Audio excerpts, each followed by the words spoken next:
Hey everyone, this is David here, back with X-Wing Versus, and I have a video for you about my double TIE Defender build.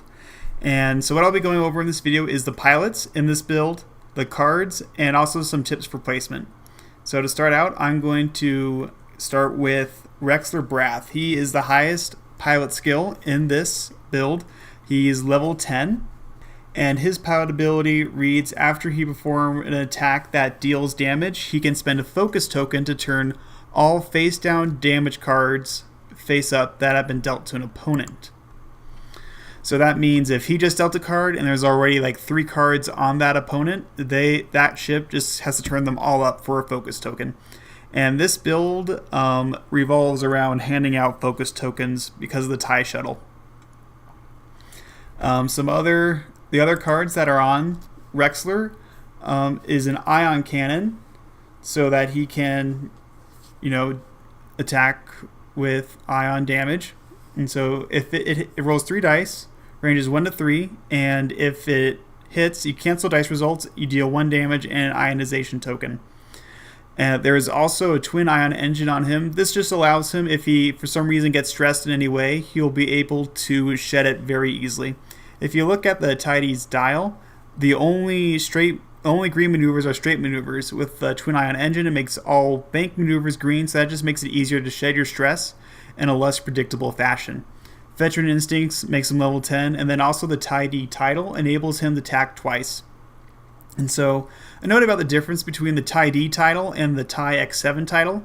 The X7 title is way more common because it makes the TIE Defender 2 points cheaper and gives it a free evade token, technically a free evade action after it performs a speed 3, 4, or 5 maneuver.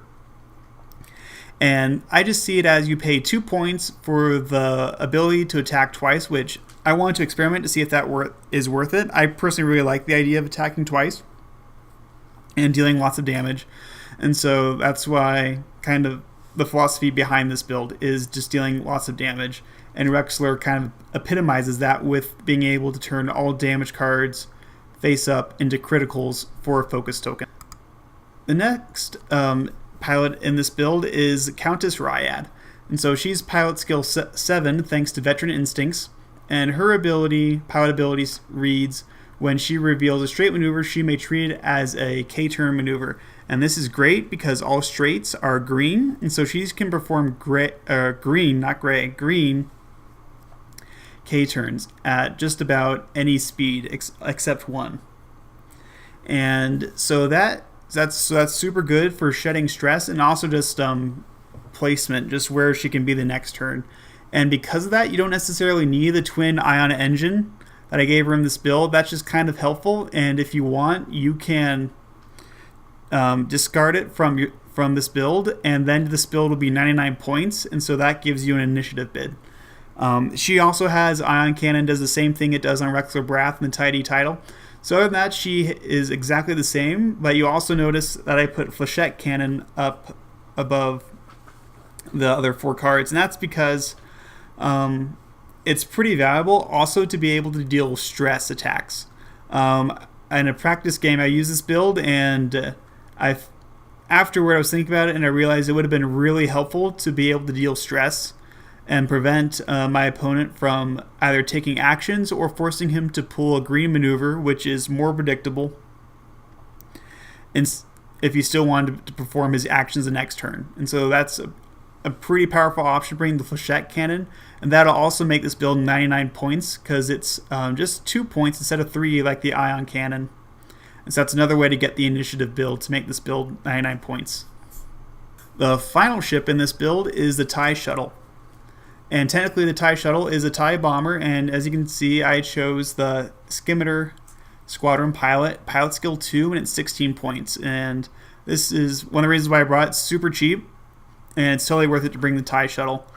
And I also put Fleet Officer on this pilot, on the ship. And so that allows you for an action to give a focus token to allies within range 1 and 2 of your ship, and that's up to 2 ships.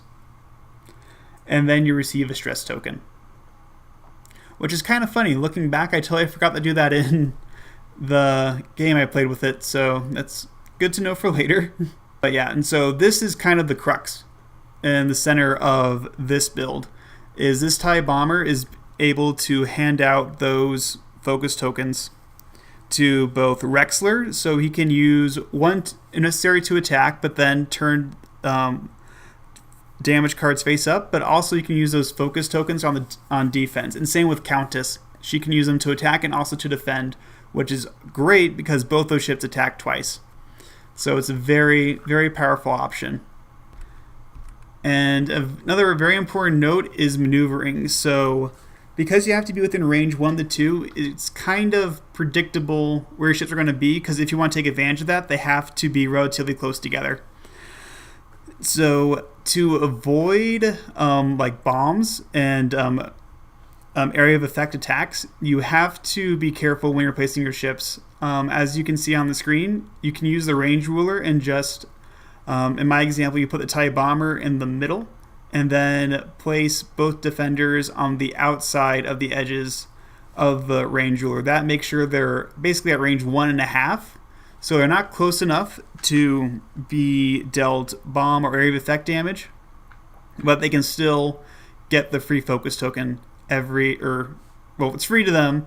It costs a stress token and an action for the TIE Shuttle, TIE Bomber, but that's still a very powerful option, and I'd be curious to see what you guys think of this build, and also feel free to fly it yourselves and let me know how it performs for you. I think it's pretty fun build. I'm not sure if it's tournament worthy, but that's the point of flying against your friends. And nothing else. It was a really fun game. I was able to play with this build. And so thanks guys for watching, and I'll see you guys in the next part.